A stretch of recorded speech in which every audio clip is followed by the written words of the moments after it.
ഇന്നത്തെ കുടുംബജീവിതത്തിൽ സ്ട്രെസ് ഒഴിവാക്കാൻ കഴിയാത്തൊരു യാഥാർത്ഥ്യമായി മാറിയിരിക്കുകയാണ്.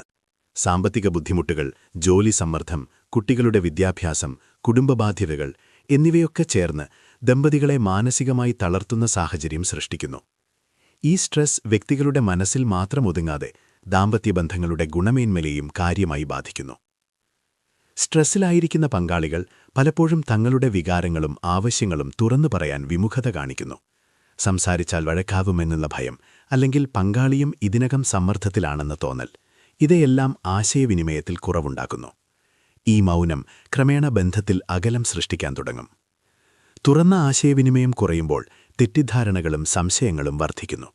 പറഞ്ഞിട്ടില്ലാത്ത കാര്യങ്ങൾ പങ്കാളി സ്വന്തം രീതിയിൽ വ്യാഖ്യാനിക്കും. ഇത് അവിശ്വാസത്തിലേക്കും വികാരാകലം വർദ്ധിക്കാനുമാണ് കാരണമാകുന്നത്. ഇതോടെ ദാമ്പത്യബന്ധത്തിന്റെ അടിത്തറ തന്നെ ദുർബലമാകാം. സ്ട്രെസ് ദാമ്പത്യജീവിതത്തിലെ ലൈംഗിക ബന്ധത്തെയും ബാധിക്കാറുണ്ട്. മാനസിക സമ്മർദ്ദം, ക്ഷീണം, ആത്മവിശ്വാസക്കുറവ് എന്നിവ ലൈംഗിക ആഗ്രഹം കുറയ്ക്കാം. എന്നാൽ ഈ വിഷയങ്ങൾ തുറന്ന് സംസാരിക്കാൻ മടിക്കുന്നതുകൊണ്ട് പ്രശ്നങ്ങൾ കൂടുതൽ സങ്കീർണമാകുന്നു. ഇത്തരം സാഹചര്യങ്ങളിൽ കുടുംബ കൗൺസിലിംഗ് വളരെ ഫലപ്രദമായൊരു പരിഹാരമാർഗമാണ്. കൗൺസിലിംഗിലൂടെ ദമ്പതികൾക്ക് പരസ്പരം മനസ്സിലാക്കാനും വികാരങ്ങൾ സുരക്ഷിതമായി പങ്കുവയ്ക്കാനും പ്രശ്നങ്ങളെ ഒരുമിച്ച് നേരിടാനും കഴിയും.